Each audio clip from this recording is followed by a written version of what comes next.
दोस्तों, मैं हूं मिसलिंग और आपका स्वागत है हमारे चैनल के एक और धमाकेदार वीडियो में। आज हम लेकर आए हैं 2023 से 2025 के बेहतरीन इंडियन थ्रिलर मूवीज। हर मूवी की कहानी आपको याद रहेगी क्योंकि ये स्टोरी सिर्फ दिखाई नहीं जाती, महसूस होती है। तो बिना टाइम वेस्ट किए चलिए शुरू करते हैं। पहला है रेखा चित्रम। ये 2025 की रिलीज है। फिल्म की शुरुआत पास में एक अंधेरी और डरावनी रात से होती है, जहां चार आदमी एक लाश को लेकर घर से दूर ले जा रहे होते हैं। दो छोटे लड़के दूर से ये रहस्य भरा मंजर देख रहे होते हैं और उस अजीब नजारे को देखकर उनकी क्यूरियोसिटी बढ़ जाती है। अगले दिन उनमें से एक लड़का अपने दोस्त को कहता है कि उसने कल रात अपने पापा को किसी मूवी में एक्टिंग करते हुए देखा, वही सीन जिसमें चार लोग एक लाश को ले जा रहे थे। राजेंद्रन किस तरह का आदमी था? इतना कमाने के बावजूद भी वो अंदर से बेचैन था। मैंने ही उसे दफनाया था सर, और सिर्फ उसी जगह नहीं, काफी जगह लोगों को दफनाया। दूसरी है श्रीकाकुलम शर्लॉक होम्स। ये 2024 की आई है। 1991 के बैकड्रॉप में सेट ये फिल्म एक क्वर्की और देसी डिटेक्टिव स्टोरी है। राजीव गांधी के असैसिनेशन के बाद कंट्री टेंशन में है और इसी दौरान बीच में एक वुमेन मैरी का मर्डर होता है। पुलिस के पास कोई क्लू नहीं होता, इसीलिए वो प्राइवेट डिटेक्टिव ओम को बुलाती है। ओम अपने क्वर्की स्टाइल में सबको इंटेरोगेट करता है, लेकिन हर किसी की कहानी अलग और कंफ्यूजिंग होती है। फिल्म में सस्पेंस बना रहता है कि क्या ओम सच में केस सॉल्व करेगा या ये सब एक नाटक है। बैकग्राउंड स्कोर और 90s के विजुअल्स नॉस्टैल्जिक फील देते हैं, लेकिन कहानी थोड़ा लाइट टोन में रहती है। ये एक ऐसी मिस्ट्री है जो फुल ऑन एंटरटेनिंग है, लेकिन कभी कभी अपने क्वर्की टोन में लॉस्ट भी हो जाती है।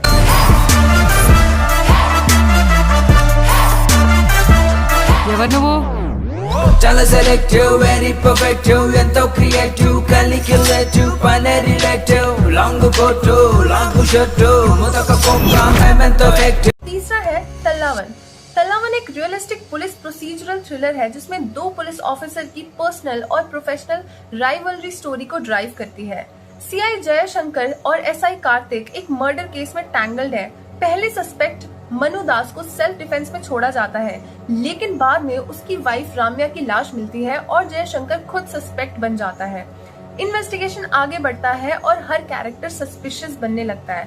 फिल्म का स्ट्रेंथ है उसकी लेयर्ड राइटिंग, जहां internal police politics, ego clashes और प्रोसीजरल लूप होल स्टोरी को सस्पेंसफुल बनाती है। ये फिल्म सच और परसेप्शन के बीच की लड़ाई दिखाती है।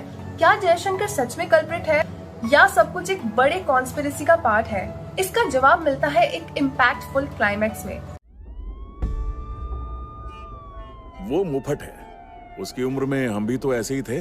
चाहे कितनी भी मेहनत कर लो, ये सुधरने वाला नहीं है। चेपनम थोट केस के बारे में बता सकते हैं? सर,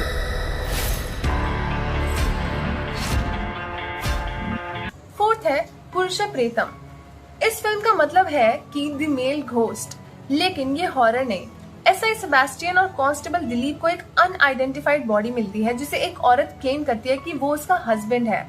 केस कोर्ट तक पहुंचता है जहां जज बॉडी एग्जामाइन करने का ऑर्डर देती है। जब बॉडी दोबारा निकाली जाती है तो पता चलता है कि ये केस फेक था और इसके पीछे करप्शन, ब्यूरोक्रेसी और सोशल सिस्टम के फ्लॉज छुपी होती है। फिल्म में एक सिंपल केस को लेकर कैसे कैसे सिस्टम मैनिपुलेट होता है, कैसे पुलिस फोर्स एक कवर अप में इन्वॉल्व होती है, ये सब सटायर और ब्लैक कॉमेडी के स्टाइल में दिखाया गया है। पुरुष प्रेतम एक एंगेजिंग और सोचने पर मजबूर करने वाली फिल्म है जो पुलिस और सोसाइटी के बीच के कॉम्प्लेक्स रिश्ते को एक्सप्लोर करती है। आप भूत प्रेतों में विश्वास रखते हैं क्या? जिस जगह पर वो आखिरी बार दिखा था,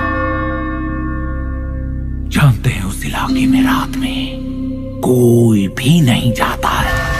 वो इलाका बहुत ही डरावना है और कुछ लोगों ने वहाँ खुद को फांसी लगा ली थी। लोगों का ऐसा मानना है कि वो इलाका भूतिया है। पांचवा है पद्दाकलम। पद्दाकलम एक क्वर्की कैंपस फैंटेसी ड्रामा है जहाँ प्रोफेसर्स के बीच की राइवलरी लिटरली सुपरनैचुरल लेवल तक पहुँच जाती है। रंजीत और शजी नाम के दो प्रोफेसर्स डिपार्टमेंट हेड बनने के लिए लड़ते हैं। जब रंजीत हार जाता है तो वो एक मैजिकल बोर्ड का यूज करके शजी की बॉडी को कंट्रोल करने लगता है। अब स्टूडेंट्स कंफ्यूज है कि उनका प्रोफेसर क्यों इतना अजीब बिहेव कर रहा है। जैसे जैसे मिस्ट्री अनफोल्ड होती है, स्टूडेंट्स को सच का पता चलता है। फिल्म में कॉमेडी, मैजिक और इमोशनल मोमेंट्स का परफेक्ट ब्लेंड है। ये एक यूनिक स्टोरी है जो कॉलेज राइवलरी को एक अलग ही फैंटेसी ट्विस्ट देती है।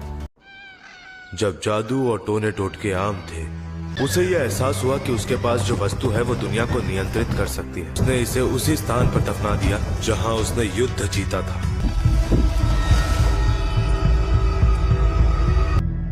हमारे उम्र के स्टूडेंट्स को देखो, वो लोग वहाँ प्रोटेस्ट कर रहे हैं। सर, ये जो हड़ताल है ये एचओडी के क्वालिफिकेशंस के लिए जो आप सब लोगों ने ही चूज किया है।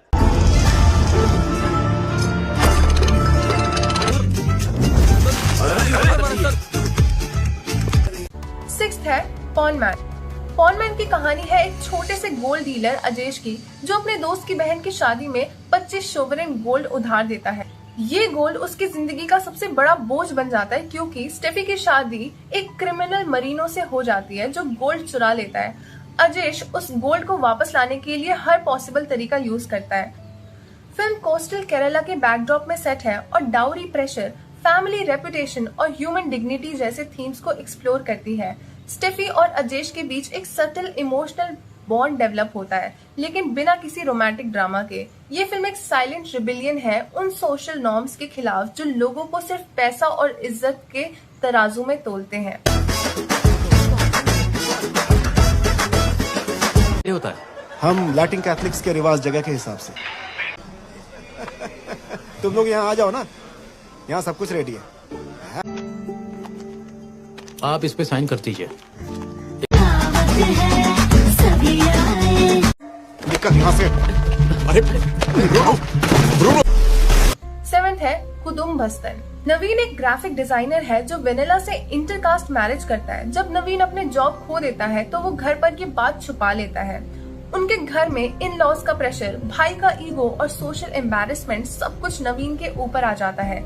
जब वेनिला यूपीएससी का प्रीलिम्स क्लियर करती है तब नवीन अपनी गलती एक्सेप्ट करता है। Film middle class struggle, gender roles और इमोशनल डिस्कनेक्ट को ऑनेस्टली पोर्ट्रे करती है। शादी करनी है, हम दोनों भागकर शादी कर रहे हैं। शादी क्या? हाँ यार, बस 2 घंटे में। इंटरकास्ट शादी कैसी होती है जानते हो? सड़क पे जाते किसी ट्रक से टकरा जाना, ऐसा ही होता है। तेरे जैसे निकम्मे के पास काम धंधा नहीं है, तुझे 1 लाख किसने दिया? अब सामने आओ, एक एक को काट के फेंक दूंगा। आपने कहा था कि आपका मुर्गा जीतेगा, लेकिन ये हार गया भाई। 8th है रोमांचम। रोमांचम जिसमें 7 दोस्त की मस्ती रियल हॉरर में बदल जाती है। ये सब बैंगलोर के एक हॉस्टल में रहते हैं और एक दिन ऊर्जा बोर्ड से खेलते वक्त अनामिका नाम की आत्मा को बुला लेते हैं। इनिशियली सब मजाक लगता है, लेकिन जल्दी ही स्ट्रेंज और स्कैरी चीजें होने लगती है। दोस्तों की केमिस्ट्री, कॉमिक टाइमिंग और रियल लाइफ इंस्पायर्ड स्टोरी इस फिल्म को और भी इंगेजिंग बना देती है। रोमांचम सिर्फ हॉरर नहीं, फ्रेंडशिप और यूथफुल एनर्जी का सेलिब्रेशन भी है। ये फिल्म डराती भी है और हंसाती भी। Perfect mix for a weekend watch. ये ऊर्जा बोर्ड है। वो स्पिरिट बोर्ड है क्या? हाँ वही। वो ग्लास देख रहा है ना, इसका मतलब आत्मा यहीं मौजूद है। अच्छी आत्मा जल्दी आओ, अच्छी आत्मा जल्दी आओ। आजा आजा आजा।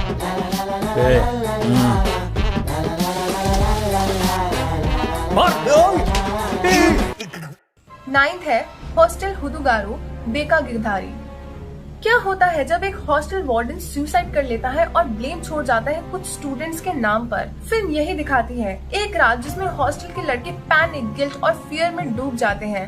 अजीत और उसके दोस्तों का मिशन बनता है वार्डन की बॉडी को छुपाना और किसी तरह सिचुएशन से बच के निकलना। ये फिल्म कॉमेडी, चाओस और थ्रिल का परफेक्ट ब्लेंड है। एक ही लोकेशन में सेट ये स्टोरी अपने फास्ट पेस्ड एडिटिंग और क्रेजी ट्विस्ट से ऑडियंस को एंगेज करती है। ये उन लोगों के लिए है जिनको थ्रिलर के साथ कैंपस चाओस और एजी कॉमेडी पसंद है। गुरुजी, वेनिला, चॉकलेट, स्ट्रॉबेरी, जलजीरा, బాడీని చక్ చక్ చక్ చక్ అని కట్ చేసి చిన్న చిన్న చిన్న పీసులుగా చేసేద్దాం. అయితే బాడీ టెర్రస్ పైకి తీసుకెళ్లి కాల్చేద్దామా? అరకు సరకు కొడితే బీటీలోకి వెళ్ళాం కదా. ఇది ఫ్యాంటసీ కదా, ఏమైనా జరగొచ్చు. రెడీ 4 3 1 2. अगला है मिया जगन। मिया जगन एक इमोशनल जर्नी है अरुण मोजी वर्मा की, जो 22 साल बाद अपने गांव वापस आता है एक शादी के बहाने। वहां पुरानी यादें, बचपन के रिश्ते और छोटी छोटी बातें उसको दिल को छू जाती हैं। एक रात और कुछ गहरी बातें उसकी जिंदगी का नजरिया बदल देती हैं।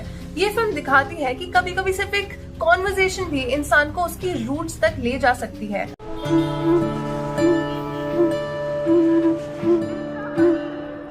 போறதுக்கு பயப்படுறியா அருள்? உனக்கு அந்த ஊரு வீடு இதெல்லாம் எவ்வளவு பிடிக்கும்னு எனக்கு தெரியும். அங்க போனா இமோஷனல் ஆயிடுவேன், அழுதுருவேன், பயப்படுறியா?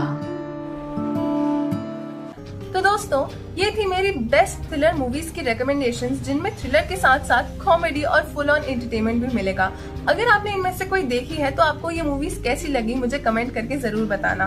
मैं मिलती हूँ अगली वीडियो में, तब तक के लिए बाय बाय।